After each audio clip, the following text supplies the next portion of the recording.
আমি ব্যারিস্টার ফুয়াদের কথার সাথে কণ্ঠ মিলিয়ে বলতে চাই, বাংলাদেশের লড়াই আমরা চালিয়ে যাব।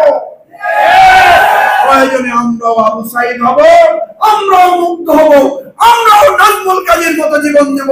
বাংলাদেশকে আর কখনো ফ্যাসিবাদের হাতে আমরা সমর্পিত হতে দেব না ইনশাআল্লাহ। এত রক্ত যাওয়ার পরও কেন পরিবর্তন হয় না? এত রক্তদানের পরেও কেন আমরা বুঝি না এ আমার বাংলাদেশ?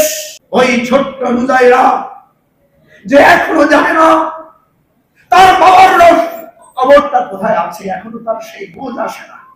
বড় হবে সে যখন দেখবে স্কুলে সবার বাবা আসে, আমার বাবা কেন আসে না?